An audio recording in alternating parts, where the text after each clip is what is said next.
महाराष्ट्र के मुख्यमंत्री देवेंद्र फडणवीस ने शिवसेना प्रमुख उद्धव ठाकरे और एनसीपी प्रमुख शरद पवार को फोन कर एनडीए के उपराष्ट्रपति पद के उम्मीदवार सीपी राधाकृष्ण को समर्थन की अपील की। महाराष्ट्र की राजनीति में इन दिनों लोकसभा और विधानसभा चुनावों के बाद अब सबकी नजरें स्थानीय निकाय चुनाव पर टिकी हैं। लेकिन इसी बीच एक बड़ा घटनाक्रम सामने आया जब उपराष्ट्रपति जगदीप धनखड़ ने अचानक खराब स्वास्थ्य के चलते अपने पद से इस्तीफा दे दिया, जिसके बाद उपराष्ट्रपति पद का चुनाव घोषित किया गया।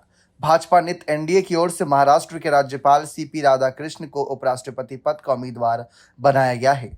भाजपा की कोशिश है कि ये चुनाव सर्वसम्मति से हो। इसके लिए मुख्यमंत्री देवेंद्र फडणवीस ने सीधे एनसीपी शरद पवार गुट के प्रमुख शरद पवार और शिवसेना यानी यूबीटी के प्रमुख उद्धव ठाकरे से फोन पर बात की। एनडीए प्रत्याशी राधाकृष्ण को समर्थन देने की अपील की।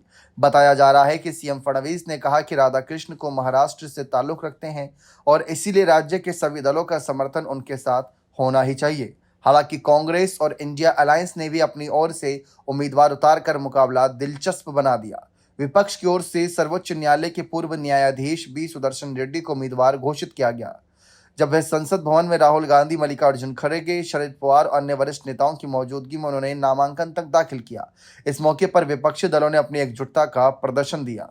शरद पवार ने ट्वीट कर कहा कि ये लड़ाई संविधान और लोकतंत्र को मजबूत करने के लिए और हमारा दृढ़ विश्वास है कि उपराष्ट्रपति पद के लिए विपक्ष के संयुक्त उम्मीदवार बी सुदर्शन रेड्डी, जिनकी लोकतांत्रिक मूल्यों में गहरी आस्था है, उस विश्वास को सही साबित करेंगे।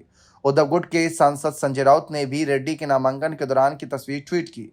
इससे साफ हो गया है कि उद्धव ठाकरे गुट और शरद पवार गुट का झुकाव इंडिया गठबंधन के उम्मीदवार की ओर है।